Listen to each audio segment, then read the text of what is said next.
I'm hella mad. Hartley need to be suspended on a major level. Cunningham was flat out targeted by a dirty player. Can continue to survive these things. Here you see Sophie Cunningham laid out on the floor, holding her knee. The lady was in tears, crying as Lexi Hull approached her to help her. The WNBA just got rocked by a nightmare moment that fans are calling one of the darkest days of the season. Sophie Cunningham, the Indiana Fever's spark plug, and one of the few players willing to go to war for Clark, went down in agonizing fashion after a brutal collision with Bria Hartley. Her family immediately sounded the alarm, furious at what they say was a dirty, intentional play. Immediately, first, look at this. Instantly into the game. Instantly. Immediately. They had a target to hurt Sophie. She was targeted. The scene wasn't just heartbreaking, it was infuriating. Sophie on the floor in tears, clutching her knee, while fans flooded social media accusing the league of sitting back as stars get wiped out one after another. But here's where things get even scarier. This moment mirrors the nightmare that sidelined Clark earlier in the year. Two of the Fever's toughest players, both out in devastating fashion. The message from fans is loud and clear. They don't think these are just accidents anymore. They think it's a pattern, and the league is losing control. Sophie Cunningham is bringing the ball up the floor. She gets mugged, hit upside the head, knocked to the floor while dribbling the ball up the floor. 70. And if that's true, then this isn't just about Sophie's injury. It's about whether Clark can even survive in a league that refuses to protect its own stars. Sophie Cunningham's injury didn't look like a simple bump or a routine foul. It was the kind of collision that makes your stomach drop. Bria Hartley came crashing straight into her, legs tangled, and Sophie's knee bent in a way that had fans instantly fearing the worst. Within seconds, Sophie was down on the floor sobbing, while her teammates stood frozen in disbelief. And Hartley just kind of falls and and she crushes in on the knee of Sophie right here. Fans weren't just upset, they were outraged. This wasn't just a bad play, they said, it was a targeted hit. And what made the whole thing even worse is that Sophie wasn't just another player in the rotation. She was the one bringing energy to a team that had been drowning all season. She was the one hyping up Clark, playing with intensity when nobody else would. Losing her wasn't just losing a player, it was ripping out the Fever's heart. And fans knew it. They were already calling it the official end of Indiana's season before Sophie was even helped off the court. Just sums up everything.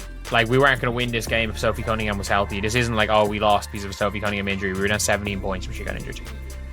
This wasn't the first time Bria Hartley's name got dragged into controversy. In fact, she's built an entire reputation as one of the league's dirtiest players. Earlier this year, she yanked Angel Reese by the ponytail in a move that looked more like WWE than WNBA. Just days before Sophie's injury, Hartley grabbed Becca Allen by the head and slammed her to the floor. It gets worse. She's been ejected, fined, and called out by players across the league. So when Sophie went down after colliding with her, nobody was surprised. Fans immediately said it wasn't an accident, it was a hit job. And that's why Sophie's injury hit so differently. Look like Stephanie White is extremely emotional after this hard-fought game. Sophie Cunningham family is If this had been a random freak accident, maybe people would accept it as bad luck. But when it's Hartley, who's already built a highlight reel of cheap shots, it looks a lot more like a pattern. Sophie's family didn't mince words, calling her a dirty player. And fans are asking, how many careers have to end before the WNBA finally steps in? Because if the league keeps letting players like Hartley run wild, then every star on the court,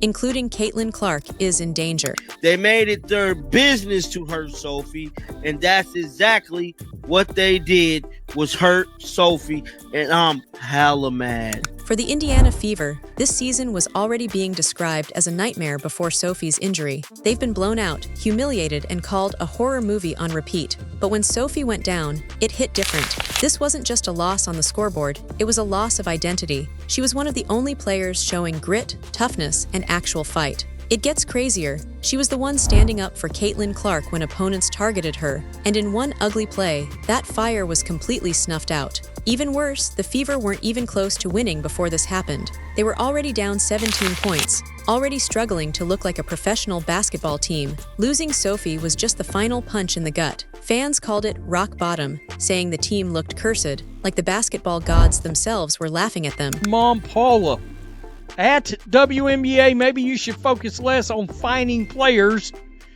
for commenting on your poor officiating and more about hiring officials that are able to call a consistent game, protect your athlete. This wasn't just one bad night. This was the season's breaking point. And that's where the league itself comes under fire. Fans aren't just mad at Bria Hartley. They're furious at the WNBA for doing absolutely nothing to stop this kind of thing from happening. Sophie's family went on social media blasting the league, saying it spends more time fining players for criticizing officials than actually protecting them on the court. The reason this is happening, where are the suspensions? Where's the accountability? Fans asked. And the truth is there isn't any. Normally people will hold higher in their knee if it's a knee ligament injury. It looks like she might have either broke or either... That's why people are even calling for a civil rights investigation into WNBA officiating. Think about that. A federal investigation into how this league is being run. That's how bad things have gotten. And it's not just about Sophie. It's about the fact that star players are dropping left and right, and the league's only response is silence. That silence is fueling the outrage, and it's setting up Caitlin Clark as the next player in the crosshairs. The irony in all of this is that Caitlin Clark hasn't even been on the floor for most of the season. She's missed more than 75% of her rookie year, sidelined by her own brutal injury. The WNBA plastered her face on every billboard, sold her as the savior of the league, and then left her hanging with no protection. We did not deserve any of that happened to her today, and it is very... Guys, this girl was a dirty player. And that's all she did today was show how dirty she is. This is unfortunate. But listen to this. Fans are asking, how is she supposed to save the league if she's not even healthy enough to play? And now with Sophie gone, the weight on Caitlin's shoulders is unbearable. She was already being asked to carry a broken franchise. Now she's supposed to return and somehow resurrect a team that's collapsing in real time. But here's the bombshell question. Should she even risk it? Fans are already saying it might be smarter for her to stay out, protect herself, and wait until the league proves it can actually protect its stars. Because right now, the WNBA is looking more like a demolition derby than a professional league. Zoom out and it gets even uglier. Dirty player. She pulled Angel Reese out of air by her ponytail. Angel Reese is ready to fight. Sophie's injury isn't just about one player, it's part of a larger trend that's crippling the WNBA. Every week, another star goes down. Every week, fans wonder who's next. And every week, the league just shrugs. Here's what makes it terrifying. People are calling this the season from hell. And honestly, that might be polite. Because when your biggest names are either injured or being targeted, you don't just have a competitive problem, you have a credibility crisis. Sponsors, TV networks, and fans are watching closely. They were sold the promise of Caitlin Clark leading a new era, with rising stars like Sophie Cunningham backing her up. Instead, they're getting chaos, controversy, and injuries. And if this keeps up, the WNBA risks losing the one thing it's fought for years to build: trust. How can this team continue to survive? We bring in Ari McDonald because of injuries, and who would have thought? Caitlin Clark will be out most of the year. Sophie Cunningham will have a season in. You know, because she is somebody's daughter. She is somebody's sister. And this is just unfortunate.